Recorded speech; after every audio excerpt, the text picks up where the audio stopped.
اسلامی تعلیمات کے مطابق جب بھی کوئی مسلمان مرد اور عورت آپس میں نکاح کے رشتے میں منسلک ہوتے ہیں تو ایسی صورت میں اسلامی تعلیمات کے مطابق مرد اپنی بیوی کو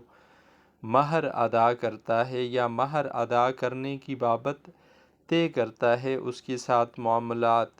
مہر دو قسم کا ہوتا ہے، ایک مہر معجل اور دوسرا مہر غیر معجل۔ اس کو مہر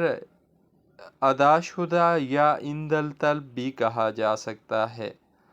مہر مال کی صورت بھی دیا جا سکتا ہے، پیسوں کی صورت بھی دیا جا سکتا ہے، زمین جائیداد کی صورت بھی کسی عورت کو دیا جا سکتا ہے، اور اسی طریقے سے سونا چاندی کی صورت یا جو بھی طریقہ کار طے ہو شوہر اور بیوی کے درمیان متفقہ طور پر باہمی رضامندی سے اس طریقے سے مہر کی ادائیگی ہو سکتی ہے۔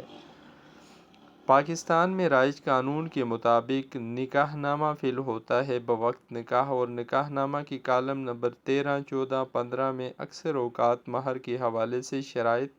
یا مہر کی ادائیگی کے حوالے سے لکھا جاتا ہے۔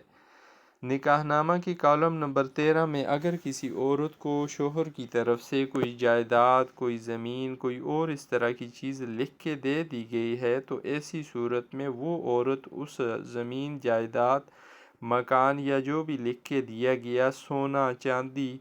پیسے تو ان کی مالک تصور کی جاتی ہے۔ اور اگر نکاح نامے میں لکھا ہوا ہے کہ مہر عند الطلب ہوگا، یعنی جب بھی عورت اپنے شوہر سے مانگے گی تو وہ اس کو مہر ادا کرنے کا پابند ہوگا، تو ایسی صورت میں پھر عورت کے طلب کرنے پر شوہر پابند ہے کہ وہ اپنی بیوی کو مہر ادا کرے، لیکن اگر شوہر نہیں ادا کرتا اس کے مانگنے پر بھی، تو پھر ایسی صورت میں بیوی کو یہ حق حاصل ہے کہ وہ عدالت میں دعویٰ دائر کر کے عدالت کے ذریعے اپنے شوہر سے اپنا حق مہر جو اس کے ساتھ نکاح نامے کے وقت یا نکاح کے وقت طے ہوا تھا وہ لے سکتی ہے۔ مزید ویڈیوز کے لیے چینل سبسکرائب کریں۔